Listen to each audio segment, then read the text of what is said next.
Did you know that ticket prices can actually go down right before the game? That's where Game Time comes in. Game Time tracks ticket prices in real time from thousands of trusted sellers, then shows you all the best deals. So we can get tickets at the last minute for up to 60% off. Download Game Time now. Hey folks, and welcome into our college football coaching special. I have a couple of special people right by my side. Cam Rogers with you. We have Brett Scott. We have James Yoder breaking down all of the college football coaching rumors. We're going through the vacancies, the recent hires, etc. News is flowing in as we literally talk, guys. So we'll be tracking Twitter, etc., our sources, and we'll be breaking any news that comes across. It's coming fast, Cam. It absolutely is. Let's start off with our fantastic sponsor, though, the Game Time app. Get up to 60% off all those last-minute tickets, theater events, concerts, sports events, etc. Whatever is your fancy, James, a great app. You know, let me throw this out there. We're in Dallas. That's where Chat Sports Studio is located. I just looked at the Game Time app. I'm like, okay, Big 12 championship game. A game a lot of people are going to be watching on TV. You can go for as low as $3 in the Game Time app, over 70% off cheaper than I saw anywhere else. And you know what? That's standing room only, but nevertheless, a lot of beers to be flowing there to take that game in. So they call it the party deck at AT&T Stadium. It is a party deck. Party. Chatsports.com/tickets. Go ahead and download Game Time for iOS or Android. It's certainly something for the spontaneous person out there. Hey, I want to go to this game. Boom, open up the app and you go. 5 stars, by the way, so a fantastic app at that. Many thanks to Game Time for coming along here on this very special program. All right, boys, let's get into the meat of this show here. And James, we'll start with you talking about the recent hires across college football. We'll start off with Chip Kelly, UCLA. You really like this? Yeah, I mean, so if we think about, I've been following college football, for 20 plus years. I can't think outside of Urban Meyer to Ohio State 6 years ago. I cannot think of a better college football coaching hire based on what the guy had accomplished, what his resume was, what he brought to the sport, and really what his age is at the time, kind of the longevity he has in front of him. Chip Kelly is an A++ hire for UCLA. He's not only the best coach, he's already the best coach they've ever had in the history of their entire school. Let me just say that. I think he goes right to with David Shaw at Stanford as the best coach in the, in Washington's Chris Peterson, the top of the line coach in the Pac-12. He is going to have them competing on a conference level next year probably. I think they are a national title contender in 2 to 3 years, and as long as Chip Kelly stays there, he has them at the very top of college football. But I'll say this, guys, much like Jim Harbaugh at Michigan, doesn't stick around in places too long. Only 4 years at Oregon, 3 with the Eagles, and then just 1 year with the San Francisco 49ers. There were 2 knocks, James, going into that coaching search for UCLA as it related to Chip Kelly. 1, UCLA tends to go cheap. Could they afford him? And 2, they're an Under Armour school, and how would that conflict with Chip Kelly's relationship with Nike's founder, Phil Knight? Well, UCLA knocked both of those out of the park. They got Chip Kelly for under $5 million a year, and that Under Armour thing was just fake news at best. This is an A++ hire. Unbelievable job by the UCLA administration. It's phenomenal. I can't tell you how boggled my mind is when I think about programs like LSU, like Texas, like Florida, and even like Nebraska this year, a national power with the tradition and history that dwarfs UCLA. None of these schools could fork up $7 million, $8 million. I understand the whole West Coast thing. He's familiar with the Pac-12, but don't act like this is some California, LA kid that grew up in Hollywood and loves to be in the West Coast. He grew up in the Northeast, okay? He was in New Hampshire. He was in Philadelphia in the pros. This is not some lifelong West Coaster. So I am disappointed. I sometimes think about schools like Texas that had the opportunity a year ago to hire Chip Kelly if they would have waited another week and a half, 2 weeks until the San Francisco 49ers season was over. Did they not value winning championship football? Because if they did, they would have hired Chip Kelly, right? Texas A&M would have offered Chip Kelly a 7-year, $75 million contract if they wanted to win football at the highest level. They didn't. UCLA got him absurdly cheap. All right, folks, as you watch live here, throw in those reactions. We have the options for all of you at home to grade all of the coaching hires that we'll go through. So for Chip Kelly here, give us a heart for A++, a like for pretty good, wow face for okay, and an angry face for absolutely terrible. Sounds like both of you are throwing out your hearts in this one, Brett and James. Yeah. I do want to talk about one more thing before we check in with Dan Mullen here in Florida. Chip Kelly and the quarterback situation for the Bruins now. Troy Aikman, a big-time recruiter for UCLA in the sense that he really wanted Chip Kelly to go to this school. And now that he's there, Troy Aikman hopes that Josh Rosen will stay with UCLA another year. Doesn't sound like that's going to happen. So how does Chip Kelly navigate all this? We'll start with you, James. Well, I don't necessarily think that Josh Rosen should stay because he's going to be a top 5 pick. He outplayed Sam Darnold head-to-head just a couple weeks ago, and I think that he has done all he can do. UCLA is just not going to be a winning program with Josh Rosen as their quarterback. He has not proved he can do that. I understand who his coach was, but if I am Chip Kelly, I don't care who my quarterback is, because if you go back to his days at Oregon, he went 4 years plus another year as their offensive coordinator, and unless my math is incorrect on this, he never had two seasons back-to-back where he had the same quarterback for an entire season. So he had guys like Jeremiah Masoli, who led him to a championship, led him to a Rose Bowl, then was suspended, kicked off the team, ended up finishing up his career at Ole Miss. Then you've got Darren Thomas. Then he finished up, of course, with Marcus Mariota. And then his first year,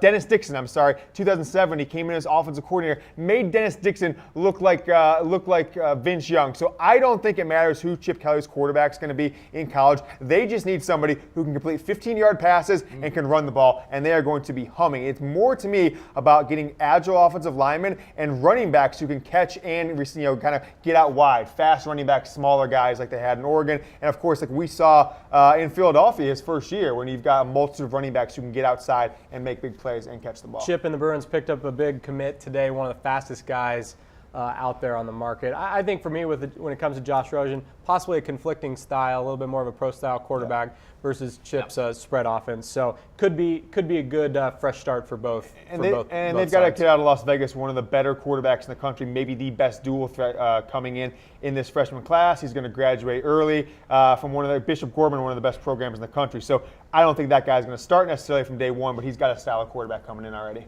Okay, Jim Moore out, Chip Kelly in there at UCLA. Let's check in with Florida. They have their guy in Dan Mullen. Mullen going from the SEC West to the SEC East. Brett Scott, Dan Mullen here. What do you make of this here, James? Well, I'm going to take this one. So, that coaching record is not necessarily correct, but Dan Mullen is, I don't necessarily think it's an A-plus hire by any means, because he is not a coach that's won at the highest level. Now, he did get Mississippi State into the #1 ranking in the college football playoff 2 years ago when he had a guy named Dak Prescott as his quarterback. He hasn't won at the highest level. He's 0-9, I believe, against Nick Saban in Alabama, so he's never kind of slayed the dragon there and pulled a big upset. But what I think he has, two things going for him that make him, I think, a solid, pretty good hire in my eyes. The best candidate they were going to get, I think, outside of potentially Chip Kelly, who I was surprised ended up taking the UCLA job over Florida, is Mullen was there with Urban Meyer as the offensive coordinator for 2 national championships. He knows what it takes to get that job done in the SEC. The SEC East, of course, they're not in the vaunted SEC West, where they have to face Alabama and Auburn and LSU every year. He knows what it takes to get the job done at Florida, saw it firsthand. And then secondly, this is something I think is undervalued that Brett and I were talking about in pre-production meeting, is he made it 9 years as a head coach in the SEC without getting fired. Very few people have done that in recent memory. And the guys who have done it, by the time they get into year 10, 11, 12, Les Miles, even Philip Fulmer a decade ago at Tennessee, by the time you get up there to your 10th, 11th year, people are tired of you. They're calling for your name. You're not wishing the national title. Mark Richt is a good example of that just 2 years ago. They want you out. And there was no signs of Mississippi State wanting Mullen to be out. So I think it's a solid B hire. I think he's going to do a good job there. I think the difference between him winning at the highest level like Urban Meyer and being kind of a 9-3 program is, can they recruit the kind of quarterbacks at Florida that Meyer has, and really every stop he's gone, from Alex Smith being his quarterback at Utah to Tim Tebow at Florida to now Braxton Miller and JT Barrett at Ohio State. Not all those guys he recruited, but get a quarterback that fits that spread system. I like this hire as well, James.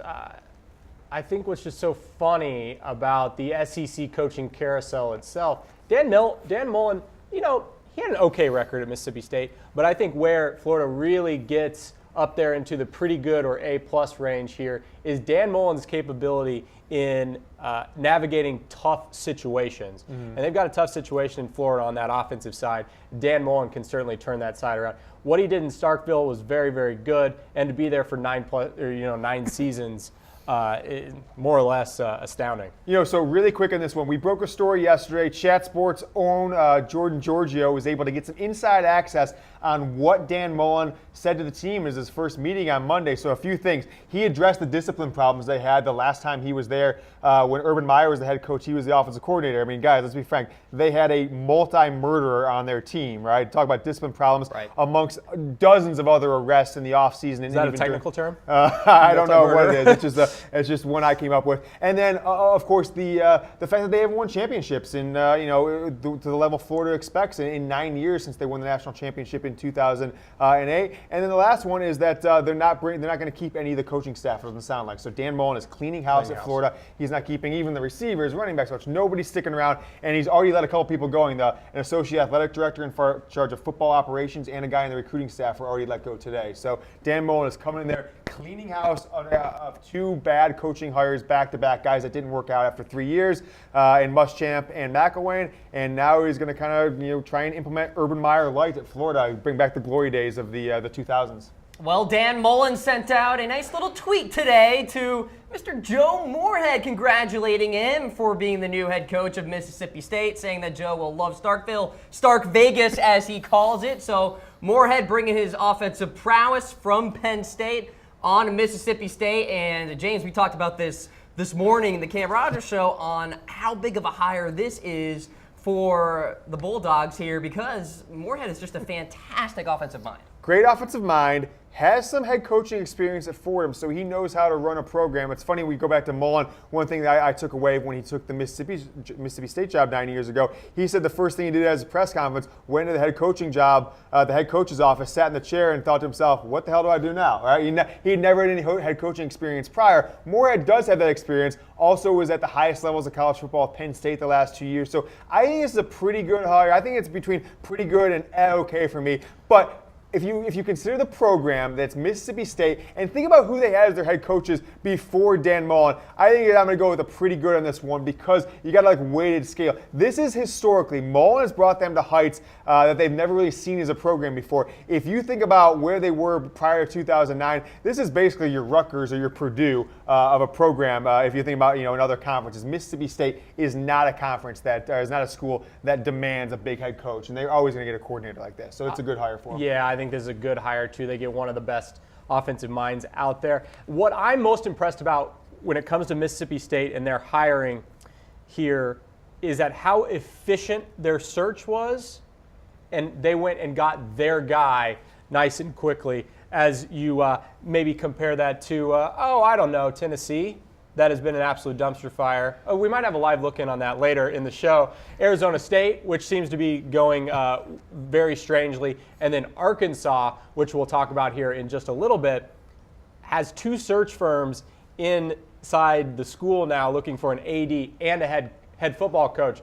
Good luck making that hire work out. Mississippi State did a great job here getting Joe Moorhead in a very efficient manner to come in and try and continue what Dan Mullen has done there. What I'm most impressed about Mississippi State, UCLA, and Florida, although Mississippi State and Florida didn't necessarily make A-plus hires, they got the job done in such an efficient manner from the time their regular season was over. They had coaches within a week, right? And maybe a couple days over a week, whatever it was. But super efficient coaching searches. They didn't get the number one guy at Florida, probably in Chip Kelly. Boom, they got the number 3 guy in Mullen. It sounds like they offered Mike Gundy the job, but they didn't mess around. Let's go for number 1, number 2. Let's just put the offer in front of them. And it wasn't very public in how they went through their search, like the Tennessee one has been. The Tennessee one is reminding me of the Texas and the Michigan searches from years past, where every day it's this coach turns you down, this coach, you're flying to meet this coach. Way too public in those searches in the past.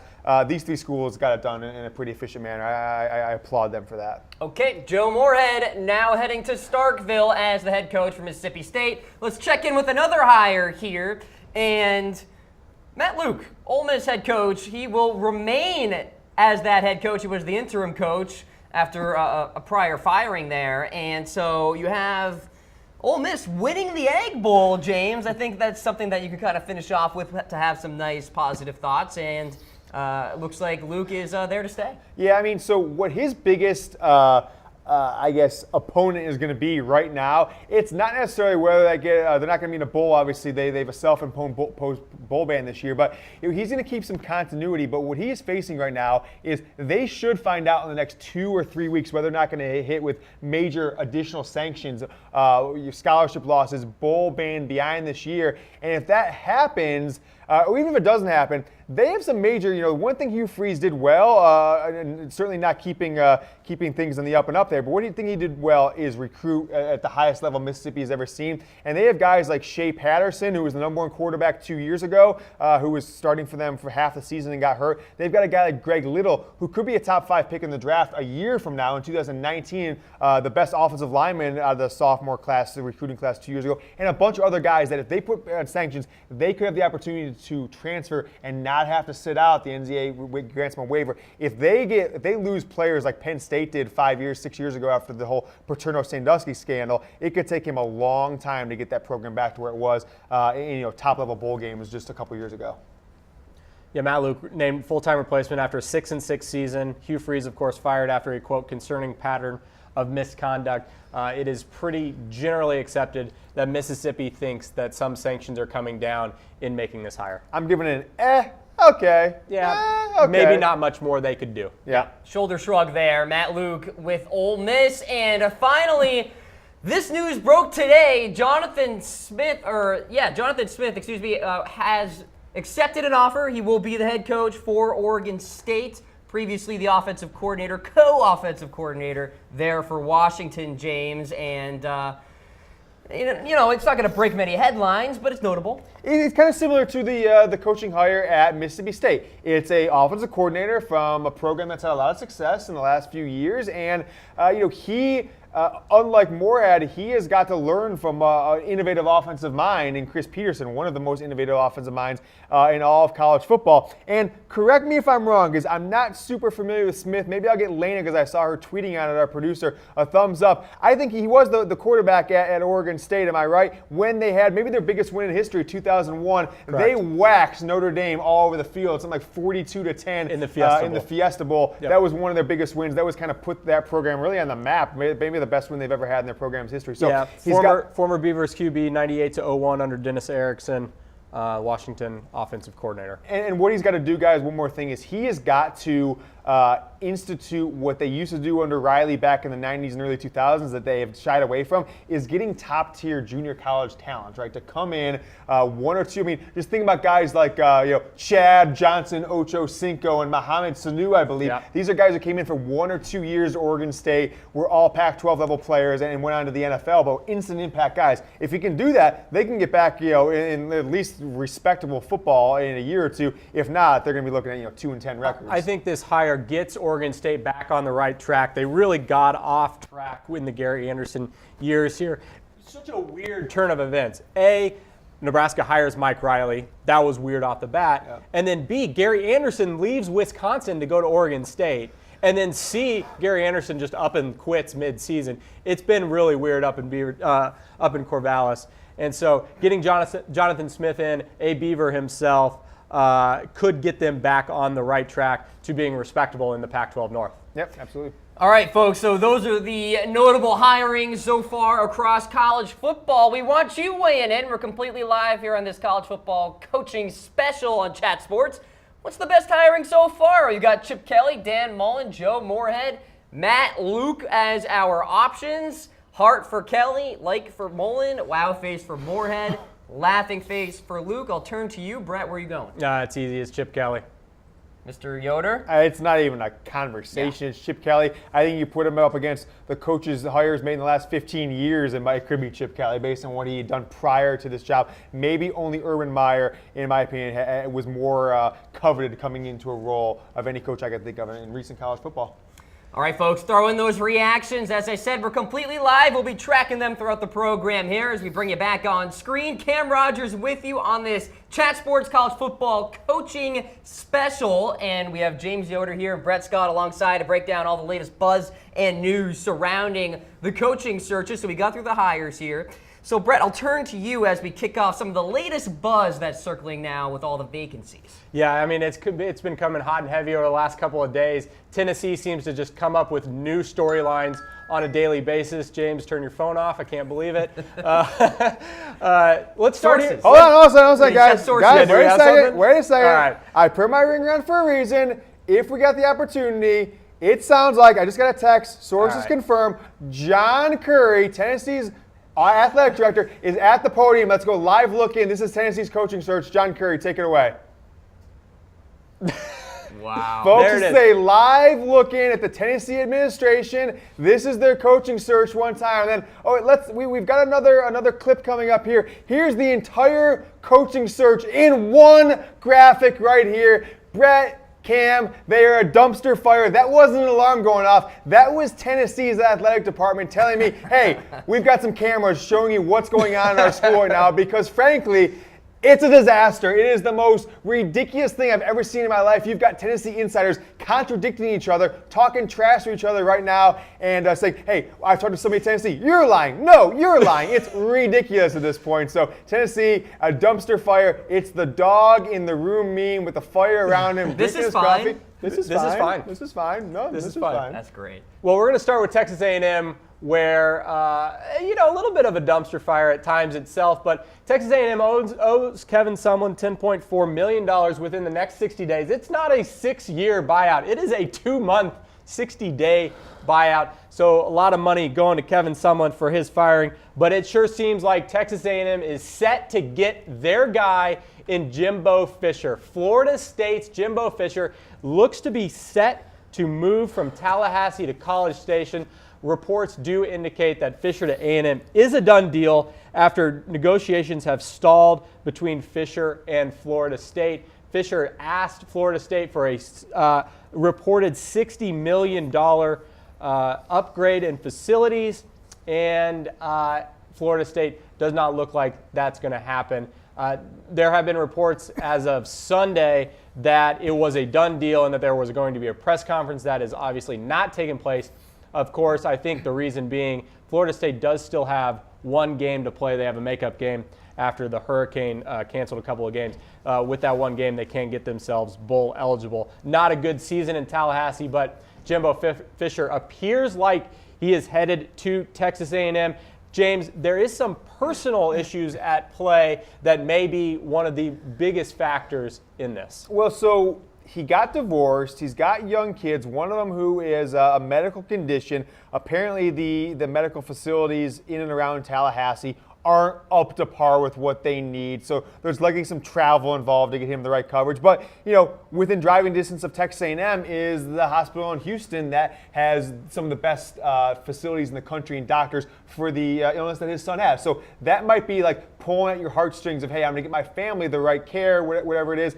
But apparently his ex-wife, who, there's a lot of rumors about why they got divorced and some infidelity on her part there, is willing to move with him, take their children, be within driving distance of him so he can make that move, get out of Florida State. So I almost think this is like one of these things, like he just wants a clean slate from his personal life, plus, hey, they've also got a great hospital close by. But I'll tell you what, guys, Texas A&M is a little bit of a sleeping giant, right? They are like a UCLA. They are kind of like an Auburn has been from time to time. They're in the shadow of a much bigger program. They're in the shadow of Texas. Even in some aspects, they're in the shadow of Oklahoma. Like UCLA is of USC and Auburn is of Alabama. With the right coach and Jimbo Fisher, let's make no mistakes. He's taken some hits to his reputation this year because of their down season after the quarterback went down in game 1. But this is one of the best 5 coaches in college football. You're not going to tell me otherwise. He's got a national championship. Name me 4 of the coaches that have a national championship. You can't, because there aren't 4 of their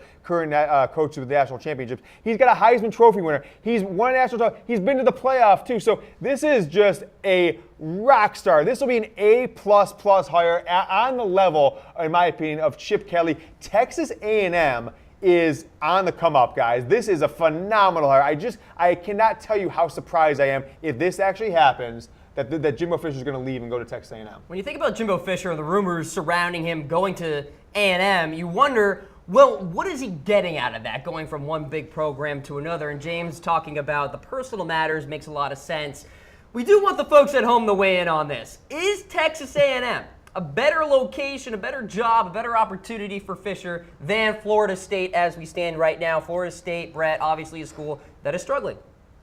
Yeah, they've had a tough one season, but what they've done over decades and decades, that's a hell of a job. This is an interesting question to me. Is Texas A&M a better job than Florida State? Facilities at Texas A&M are incredible. Kyle Field is a great atmosphere, a great place to host football games. They have all the facilities, all the amenities that you could possibly want and need as a recruit. Mm-hmm. Florida State, a lot of the same things. But if they're not willing to upgrade facilities like Fisher's asking for, maybe Texas A&M is a better job than Florida State. I don't think it's even the same stratosphere. I honestly don't. Texas A&M, I know that they really didn't exist for like 15 years. You didn't hear a single pipe about people about Texas A&M until Johnny Manziel came for 2 seasons. He hasn't been around in 3-4 years now, and they're back to mediocrity, 8-5. And oh, by the way, this is not them in the Big 12 where they've got 2 or 3 schools to compete with at the highest levels to win a national title. This is Texas A&M as probably the number 5 job in the SEC West. Auburn's a better job, Alabama's a better job, LSU's a better job, and then after that it gets dicey. A&M might be 4th, Arkansas, Mississippi State, Mississippi, the other ones you would have to compete there. So you're the 4th best job in your own division. Florida State, guys, is one of the top 10 jobs in the country. Yep. We did put that on the Cam Rogers show a few weeks back. We had them in the top 10, yep. And along with Ohio State and maybe Ohio State, the most consistent program over the last 40 years. I mean, you guys, Cam, you're probably a little too young to remember this, but there was a time from about 1984 to 2005 where Florida State was in the top 5 every single poll, every single week, every single season. I mean, they were the college football program for 25 years. They were phenomenal. So there is no chance that Texas A&M is a better job. I don't understand this at all. It's got to be something personal. Well, Jimbo Fisher does have some SEC experience, offensive coordinator back at LSU, also the quarterback's coach at Auburn as well. So something in the back pocket there. So talking about Florida State, Brett, obviously they have to start, digesting this reality that Jimbo could be gone. What more do we know? Well, so when it first came out that Texas A&M was going to be courting Jimbo Fisher, there were a lot of reports on the Florida State side that this is not true. Big news. But within the last couple of days, it has become more of a reality within the Tallahassee community. And Florida State has begun making preparations for Fisher's departure. And that includes doing background checks on Oregon's Willie Taggart. Taggart, of course, used to be the USF coach. But Oregon today, it came out, has offered Taggart an extension, a 1-year extension of his contract, including a $1 million per year raise. So Oregon trying to throw the green at Willie Taggart to keep him there after his 7-5 season so far up in Eugene. So, Florida State could have their hands full trying to backfill for Fisher. But of course, with it being one of the top jobs in college football, they could have a pick of the litter if they move quickly, if they get Jimbo to move quickly. But again, Scott Frost, who would be a likely candidate in most seasons, is likely not to be on the board because I expect on Sunday him to be named the Nebraska head coach. But, of course, we talked about it, report that Fisher wanted a $60 million facility upgrade, and talks have stalled between the Seminoles and Fisher, which more or less lead to the departure of Jimbo Fisher in Tallahassee. Let's pull up Willie Taggart's profile here. 47-50 total career coaching record. 7-5 this season at Oregon. In his first season, Oregon is offering him a new extension and raise to try and keep him in Eugene.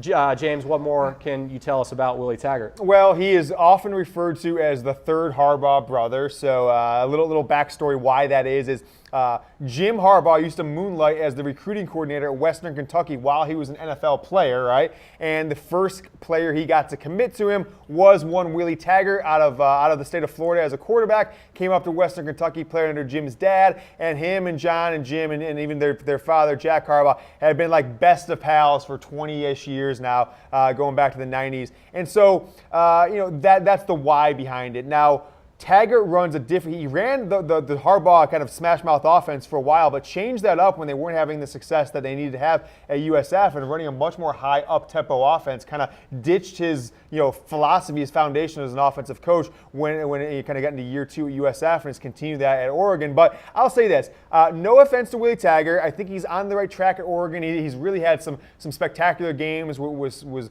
unfortunate to have a quarterback injury for a majority of this season. I think Florida State is shooting way below where they could go with this coaching hire. If Florida State, a job that has never been open in the modern day of college football, kind of from 1975 on, the exact year Bobby Bowden took that job, this is a school, kind of the pros and cons of Florida State. They have had more coaching consistency than any school in America. They've never had a coaching search in modern history, right? Bobby Bowden, they had the best coach in waiting situation. They got maybe one of the better offensive coordinators in Jimbo Fisher. He sat there for a few years, took over, was in national championship contention in his 3rd or 4th year, and has had continued success. But that's kind of like that's the good and the bad. They have never run a major coaching search for a football coach, so who knows what to expect? Who knows who's interested in this job? On the flip side of it, this is a job that's never come up. You don't know who the candidates are. I think they should shoot for the moon. If I was Florida State, I would offer Urban Meyer, I would offer Nick Saban, I would offer Jim Harbaugh. Every major coach out there you go to with a $9 million a year offer and say, hey, here's the keys to the most consistent college football program in the last 40 years, both from a coaching and a winning standpoint, multiple national titles, multiple Heisman Trophy winners. Do you want to be a part of this? I think they're going to get somebody phenomenal at Florida State. That is a phenomenal job opening, especially where they are just 3 years removed from a national championship. All right, so that's the latest buzz surrounding Florida State. Now, we're going to get into Tennessee, and for the folks at home that are just tuning into the show earlier, we showed a live look at the Tennessee coaching search. We'll show it again here. This is totally fine. I'm sure all those people out there have seen this meme with the dog and the fire burning all around it. Yeah, that's kind of where we're at. Who would have known? It's Tennessee Athletic Director John Currie. That's actually him. No, here it goes. This is the entire coaching search right here in one look. It is a dumpster fire. You've got insiders contradicting insiders. You've got school calling people lying. They're offering people jobs. They're not offering people jobs. It is the worst run search I've ever seen in college football. After what happened Sunday with Greg Schiano, they should be absolutely ashamed of themselves as a university, as a fan base, and now the fact they seem to be offering somebody else the job every single day. Yesterday it was Mike Gundy. He turned him down. Today it is Jeff Brohm, and he's reportedly accepted the job. Then they retracted the offer. Then that's a lie. That we never did that. It is a disaster. So let's take a look at this job. Let's take a thorough fine-tooth comb that you need to get through this. I mean, if you follow Tennessee Twitter, Vol Twitter, it has been a dumpster fire itself, and quite entertaining to follow, that's for sure. So let's start off with just the nightmare that it has been. Candidates to X off the list, candidates that Tennessee has either completely been through or have more or less told them no. John Gruden, the groomers were real, they said. The groomers were real this time.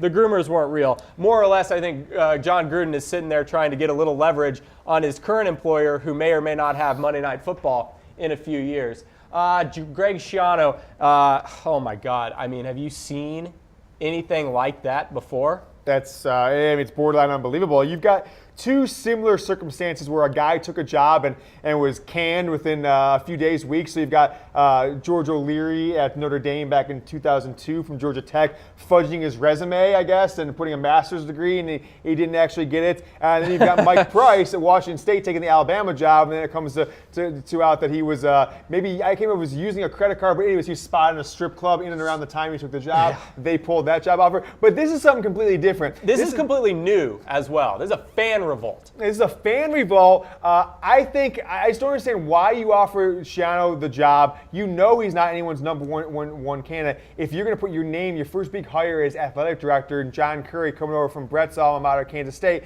if you're going to make that hire and then literally be able to be triggered and be dunked on by these fans and take it back within just a matter of hours, that shows poor leadership in my opinion. Well, there's a lot of conflicting reports on how that exactly went down. Original report said Schiano was the one that backed out. Then it was Tennessee backed out. There's, of course, the memorandum of understanding that may or may not have been signed. It sounds like in the end it was never signed by the Tennessee chancellor. And so whether or not there's legal ramifications coming to the Tennessee athletic department for that Schiano botching seems like it won't happen. Next up, Mike Gundy.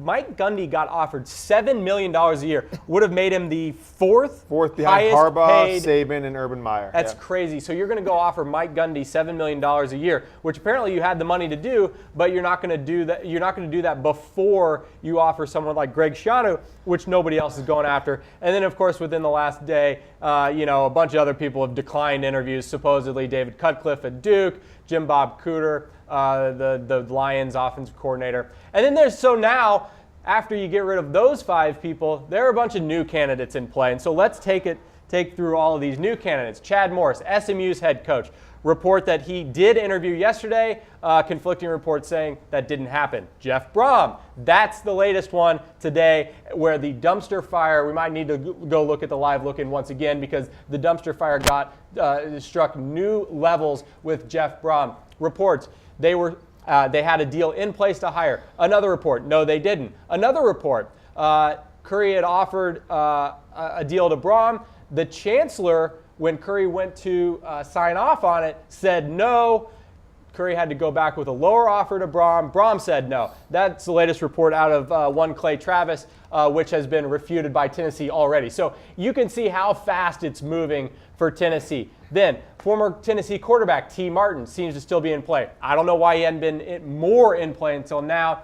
The latest and greatest is Dave Doeren, NC State's head coach. And then also sitting out there as a potential candidate is Kevin Steele, Auburn's defensive coordinator. Let's go to the latest buzz here. Multiple reports regarding Tennessee and Jeff Brohm. More or less, it doesn't look like Brohm is going to become the next head coach at Tennessee, at least today.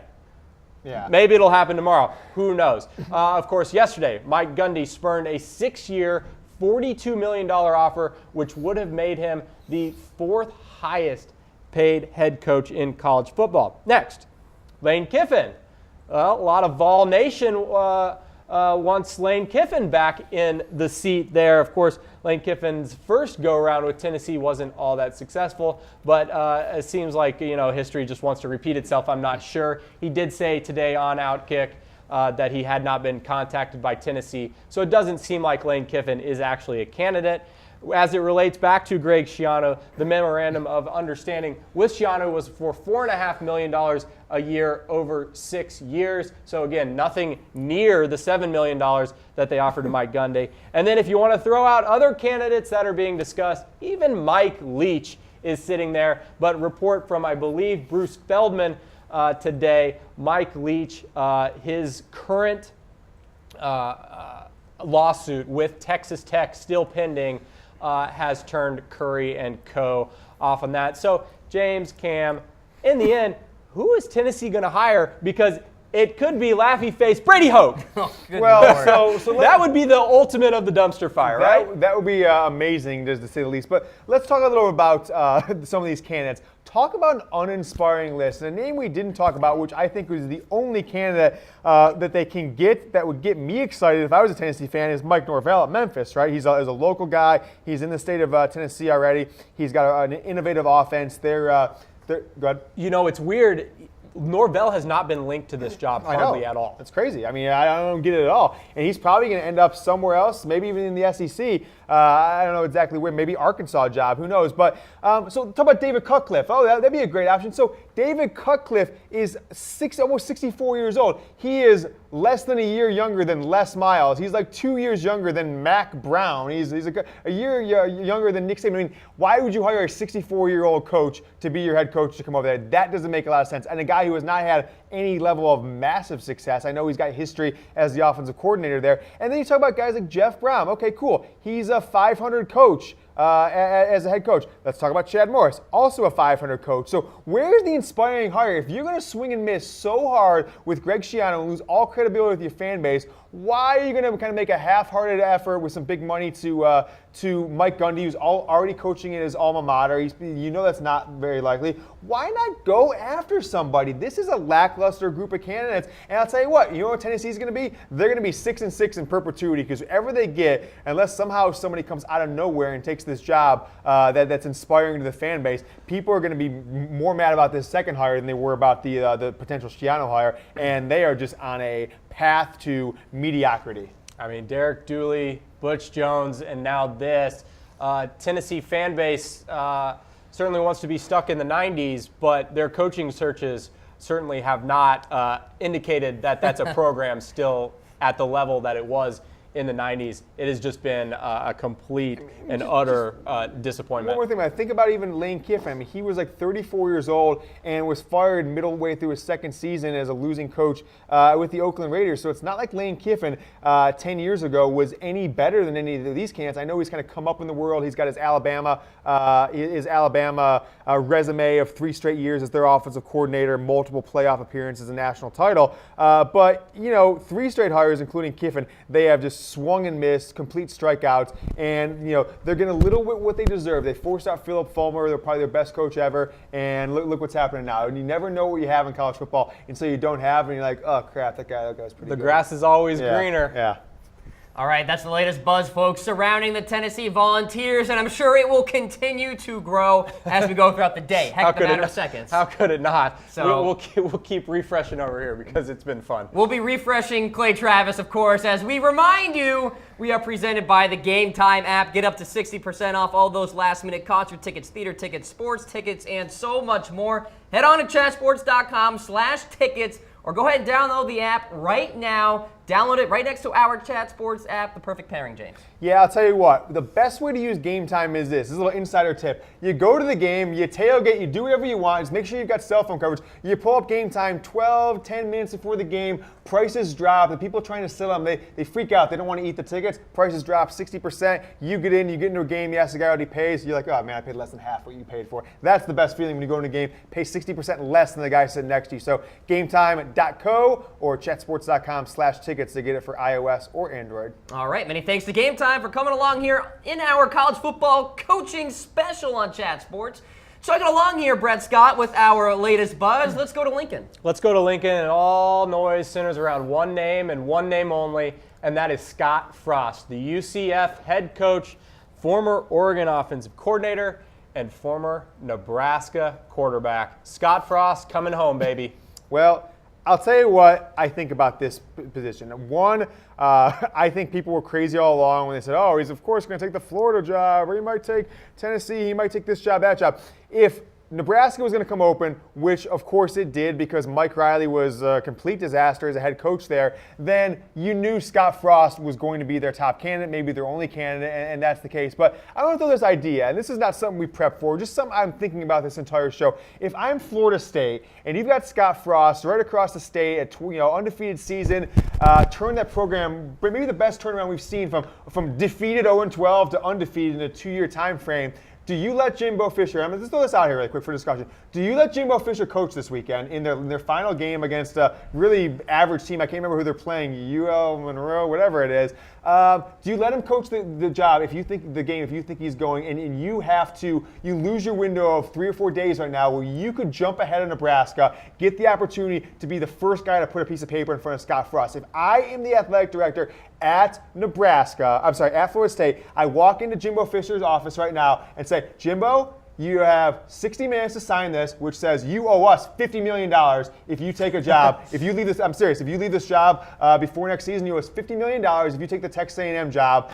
If you don't sign it, please pack up your things and go, and we will walk right over. We will be standing outside of the AAC Conference Championship game with a $7 million a year contract for Scott Frost. Get it in his hand before Nebraska, because you got to give him something to think about, because if they wait for Jimbo to mess around for 2 days after their game, get the contract, make an announcement, we're already into Tuesday, Wednesday, Thursday of next week. Scott Frost has already got that job offer from Nebraska, and he's accepted it. Yeah, so they got to dig the power back. Yeah, the timing is certainly tenuous at best for Florida State to do something like that, because what's likely to happen is Jimbo, I don't know if the Jimbo thing is going to be announced on Sunday. It could be Monday or Tuesday, sure, just like you said, which takes it away. And so I think it really leads to just Scott Frost is going to be the Nebraska head coach. Scott did say this week he'd be hurt if Nebraska wasn't interested.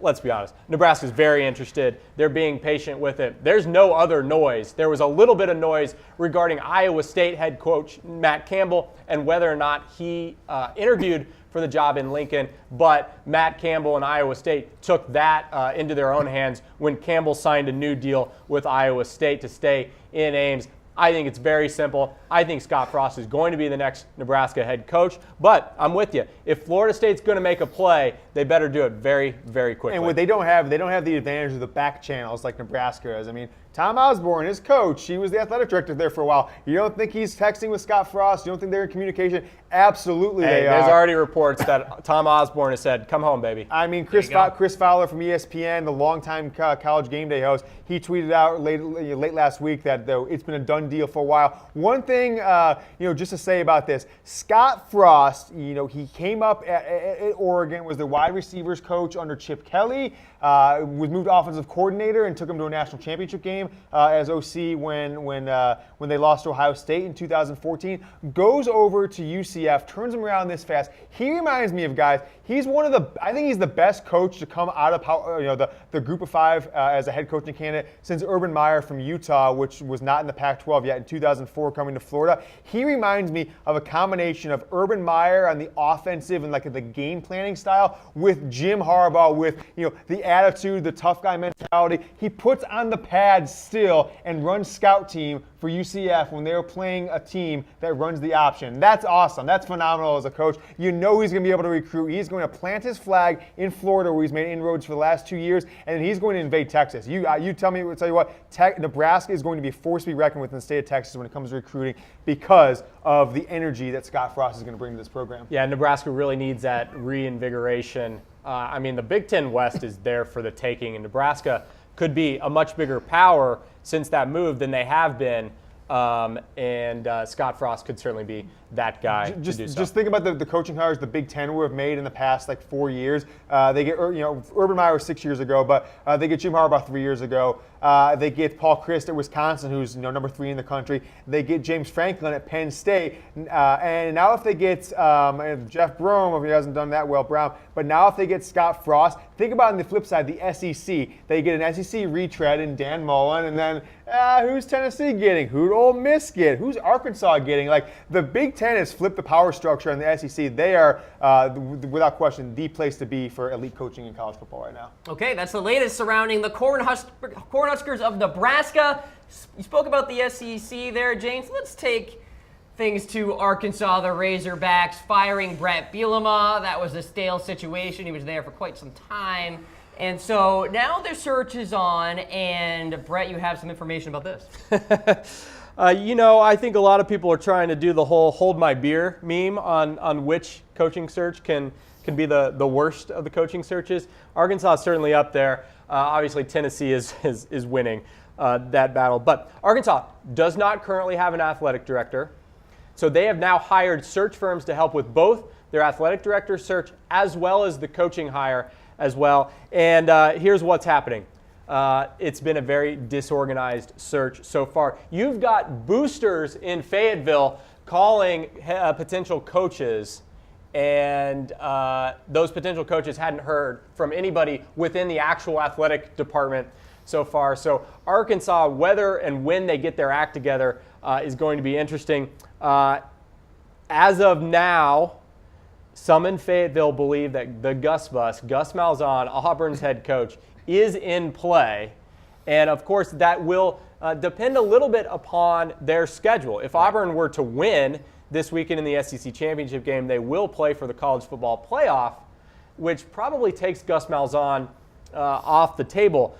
Whether or not Gus Malzahn is actually in play for the Arkansas Razorback job is, I don't know, maybe 50-50 at best. It seems like a bit of a stretch. But the disorganized search so far in Fayetteville certainly leads me to believe that it could be a hard coaching search to come by for them. Certainly keep your eye out for Mike Norvell, Memphis's head coach, to come to Fayetteville as a potential candidate. So if you're Arkansas, why not? You got rid of Jeff Long, the guy who hired and then ultimately fired Bobby Petrino. Why not go back to Petrino? I understand what happened. He was with a subordinate in the athletic department. He's having an extramarital affair. He got into a motorcycle accident and for some reason went in front of a press conference with his face bloodied up. It was like a Donald Trump tweet almost. Seems like you're not disavowing. I'm not disavowing. But with a neck brace on, I get that. But the administration that hired and fired him is now out with Jeff Long. Why not go back to Petrino? He's the only real sustained success, multiple year success they've had at Arkansas. Because if you don't go back to a guy like Petrino, I don't know who you're getting. Brett Bielema, let's talk about him for just 2 seconds. 3 straight Rose Bowls prior to showing up at Arkansas, and then goes 2-14 in the SEC in his first 2 seasons, last less than 5 years there. That's insane to me. So he kind of had a formula at Wisconsin. He was previously at Kansas State. He kind of knew a certain style of ball, but he just couldn't compete in the SEC West. So if Bielema can't get it done, who's getting it done in Arkansas? Well, Bobby Petrino is the guy I think they should go after, and he's not really being mentioned right now. No, not really being talked about. I mean, outside, some in the Tennessee circles have thrown his name out there, but I don't know what's going to happen there in Arkansas. The Gus Malzahn thing to me just seems like a bit of a groomer-esque pipe dream. Kind of a pipe dream, yeah. So really quick, Gus Malzahn, 1991 to 2006. Coached in the state of Arkansas, 4 different high school spots, and then came to Arkansas as the offensive coordinator and wide receivers coach. You know why he got that job? Because he was coaching a powerhouse. Mitch Mustaine was his star quarterback. He came to Arkansas. Malzahn went with him to be offensive coordinator. Tulsa's offensive coordinator. Auburn won the national title with Cam Newton. Arkansas State 1 year as their head coach and been at Auburn since 2013. He has ties, guys. He certainly has ties. If he loses the game, I think ultimately there's a chance. If he wins this game, there's no chance. There's a chance. There's a chance. What do we make of, as we wrap up here, Brent Venables? He recently said his loyalty is to Clemson, but still, he's a name that keeps surfacing around Arkansas circles here. He comes up amongst a lot of circles. Yeah. I mean, Brent Venables is one of the best defensive coordinators in the game right now. You start to wonder whether or not he even wants to be a head coach because it hasn't happened yet. You start to wonder whether or not he's head coach material because it hasn't even happened yet. But as a Kansas State alum, I sure hope he's on that hot board at K-State when Bill Snyder decides to finally retire. Of course, Brent Venables did used to coach at Kansas State, for those of you that didn't know. Guys, this is his 18th year as a defensive coordinator, both at Oklahoma for 12 seasons. He's been as Clemson's defensive coordinator for 5 seasons now. And his name seems to come up, but never gets too serious, which is he a lifelong, D coordinator? It's tough to say. Or is there something in his background that's keeping him from getting the job? We don't know. So I think this Arkansas job, much like Tennessee, is about to turn into a complete dumpster fire. All right, folks, let's go out west and talk about Arizona State. And Herm Edwards, he's not the only, or I should say, Chip Kelly's not the only ESPN analyst that is a part of some coaching rumors here. Of course, Kelly's now hired. Can Herm Edwards be that next guy, Brett? Arizona State saying, hold my beer as well? Yes. So Herm Edwards, who hasn't coached in college game since the 80s, did say he said that since he travels 6,000 miles each week to work for ESPN, it qualifies him to coach in college football again. Yeah. It's been a while. Oh, okay, Herm. All right, so Herm Edwards will interview this weekend in Phoenix or in Tempe. Herm is considered a strong candidate. Hey, there's someone else, guys. There's someone else. Ooh, this is juicy, baby. There's someone else. Yeah, Mac Brown. Yeah. Mac Brown came out today, said he would definitely be interested in talking and that he has another go-round in him. He has one less go-round in him. I think Mac Brown, just like Les Miles and even Philip Fulmer prior to them 10 years ago, these guys who get pushed out of their school that they were at for a decade plus, still think they've got it. I think Mac Brown would be very similar to what Lou Holtz and then Steve Spurrier did at maybe not as high a level as Steve Spurrier got South Carolina, but he'd give him instant credibility. He'd make the program a heck of a lot more interesting than it's ever been in recent memory. And he certainly, one thing Mac Brown did, he wasn't the best game coach. He was the best recruiter in the game for about a 10-year stretch from 98 to about 2007. Well, until they started missing on all those Texas high school quarterbacks. Yeah. So the list goes on and on. But really quick on Arizona State is I think this program, much like Texas A&M, I feel like they should be better historically than they are. I mean, talk about Arizona. great weather, location of California, location of Nevada, Las Vegas that's producing a lot of high-end talent. Talk about the extracurriculars. It's a known party school, very well known for its female, student body. How are they not a program that can, compete at the highest level? They're a historic 7-5 program. I think it's just an underachieving school, and if Mac Brown goes there, I think it would just make him fun. And that's another ESPN guy. Also, a rumor out there. I think actually Kirk Herbstreit might be a candidate for this job because it's just anybody who works at ESPN is a candidate for this job.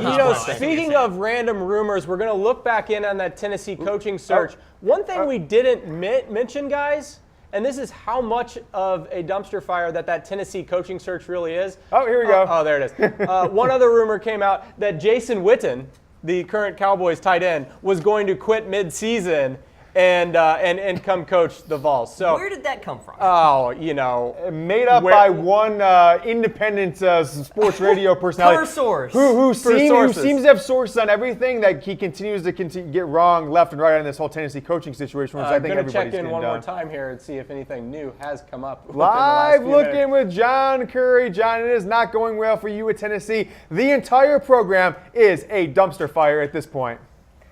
Yeah, I mean, we showed this clip a few times, and let's face it, Tennessee has lost the day today. Yes. They lost it. And yesterday and probably the day before. And maybe Sunday and probably Sunday. tomorrow. So, yeah, a lot of rumors surrounding Tennessee, a lot of rumors surrounding all these teams. We went through all of them for you at home. We thank you for tuning in to the college football coaching special here on Chat Sports. One final time before we sign off. We are presented by the Game Time app. Get up to 60% off all those last-minute tickets for concerts, theater events, and sporting events, of course. James, you found a good deal for the Big 12 championship game. Well, I think I can go for $3. I might go just save my money for the beers and have a nice little Saturday. I'll tell you what, guys, really quick on the games. I was just checking the Game Time app. What game do you think is the highest demand in college football championship this weekend? Which game is the highest ticket price? Either the SEC or the ACC. Oh, it is the SEC by a long shot, by double the prices. But still, cheaper than get them anywhere else. Enable push notifications. They'll actually send you push notifications if the price drops around game time, local to your location. I'm getting Mavs push notifications. I'm going to games for as cheap as $5. Head on to the website, chatsports.com/tickets, or go ahead and download the app, 5-star app as well. So certainly worth your while. We thank you for tuning in to this college football coaching special. For James Yoder and Brett Scott, I am Cam Rogers. We got NFL Daily coming up at 6 o'clock Eastern Standard Time. Until then, we'll see you.